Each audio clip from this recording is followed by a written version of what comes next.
Your work is broadly defined as youth development with a restorative, transformative justice lens. What are the ways that adults, many of whom are listening to this podcast, can do to share power with young people, as specifically as you can tell us? Yeah, yeah. I mean, funny enough, this might not be a great way to answer this. I don't know why this image is coming to my head. There's this movie called, I think it's The Dead Poet Society with Robin Hmm. Williams. Hmm. And there's this scene where Robin Williams is supposed to be teaching, I think it's English. And instead of it coming from what I think is like you traditionally see, which is like, here's the notes on the board. Here, it's like, okay, here's this word. What do you think about this word? When you like break it down, what does it sound like? I can't remember if it's that movie or another movie where he's a teacher in that way, but I guess I bring that example up to say, in what way, and maybe soliciting is not the right word either, but like, in what ways are you creating space for students to bring in their own ideas about a thing in the world? You know, it's Yeah. hard to build relationships with someone if you're not actually in creating space to be engaged in who they are. I find, and what I would say is like kind of my specialty, just because it makes me really excited to do, is having interactive spaces. So, like, I think about, I've had to like facilitate and teach classes at this college, and it was specifically about like job readiness skills and stuff that we were trying to for students that were specifically going to these different internships for these different corporations, actually Microsoft and all of those. And the ways in which we worked on these job skills was to put students in like small groups to have a conversation about what is intimidating about this skill. So, like, for example, at the end of that, one of the things that happened as a staple in that program is that they have to come up with a business plan for a product that they create, and it has to be in front of. It happens in front of like the heads of these banks and like the heads of marketings for these different things that are actually judging these young people that have built a thing. And before, when I came into the program, the ways in which that was handed to students was just like, you're going to have this business plan, get ready. You're going to kind of have to get over your fear, whatever, and push past it because it's going to have to happen. Hmm. The ways in which I was really excited to remix it was okay, like, so we're going to build this out to like a 3 month skill by skill build up. And the only way that we can create a tailored way of addressing these issues was to be like, okay, so historically, when we look at the data and we do the feedback surveys, young people have a really big challenge with speaking in large groups because this happens in auditoriums, and feel very intimidated about their ideas being worth sharing in that scale. And so, okay, we have that data. let and it's also, it's just because of the power dynamics. I find it's easier for students to talk to each other about a thing and then have that in a large process, having a conversation. So what is intimidating about speaking? We're going to break you up in 5 groups and y'all can talk to each other about what that looks like, and then in 10 minutes we're going to bring folks together and you're going to identify a person from your group to speak and reflect back what was shared.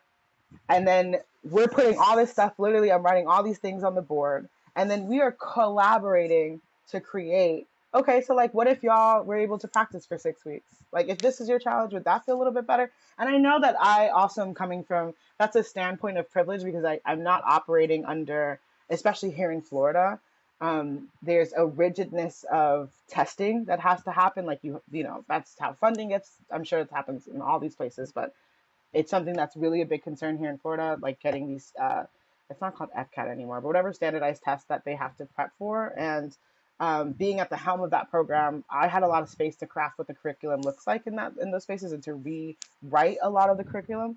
So I know that's a place of privilege. And I do think it's an invitation to think through in what ways are other, you know, some of the things that are still embedded in my brain is how like my fifth grade math teacher made thinking about money an interactive session where we're building a town with each other. And we kind of have to come as a group to figure out how we're going to build these supplies to do this project, together. And each of us have our little coins, but it's like an interactive way of talking to each other, and you're getting feedback in an organic way. So I know that I'm like going on a spiel a bit, but that would be, I think that that has been tried and true in everything that I've done, and that's with youth, but also in doing a lot of, I've built and offered a lot of community workshops. And that has also, like, adults love that too. So that's what I would offer. I hope that's helpful. Yeah, and I think, the specifics of that, like it might be like break people into small groups and ask a question that like is like on not like the deepest level, but like a surface level that will like allow some ideas to start percolating, and then like Hmm. you can go deeper and deeper and have like larger group discussions. Like that's just good facilitation, Yeah. right? And things are transferable from place to place to place to Hmm. circumstance, right? Like with people in general and young people specifically, right? But what comes out of those spaces is like the key, and right, you have to be responsive to that. Right, they're gonna Hmm. surface these fears. Like you Yeah. can't just like hear what they say and like, all right, That's cool, cute. now on to the next thing. Right, right. Right, Relish in it's it. like, Relish in it. Yeah, absolutely. right, like we have to make sure that like if people tell us things, if people tell us their needs, if young people tell us their needs, like, all right, let's figure out ways to meet those needs. Hmm. And you can be honest about the limitations that you have, right? I think, Exactly. when you're thinking about the people who are listening to this who are in institutions and organizations where they do have limits on like what they can teach in their curriculum, what time they have to allot to XYZ. One part of your conditioning as a restorative justice practitioner, maybe as an abolitionist, is to say like, well, what are the ways that I can betray the system in order to like do the thing that I believe is right? That's Hmm. one thing, and if we want to have Hmm. that conversation, we can. But two, it's to say to the people that you're working with, I want to build a classroom, I want to build a community here where we can be responsive to each other's needs, right? Yeah. Y'all have voiced some things that the rules of this school, the rules of this institution, the policies that we have in place, like, don't allow us to do. So what are the Hmm. things that we can do instead that will help us get to that a little bit closer, Yeah. right?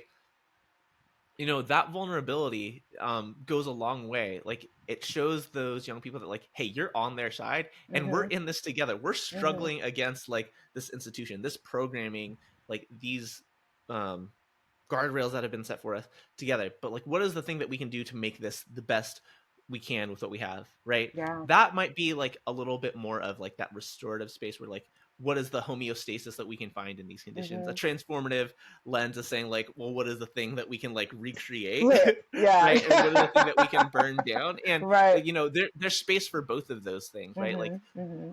those kind of conversations can lead to like student activism, and if that's the way that you want to take that, by all means, uh Yeah, go through that lane. support your students in that. Hmm. But making sure that like you're building space to surface those stories, surface those needs, and then being responsive to them Hmm. is super important. Because like if you create those conditions, build their stories, collect their stories, and like do nothing with that, they're like, Yeah. well, I just did that for nothing. This Hmm. person doesn't care.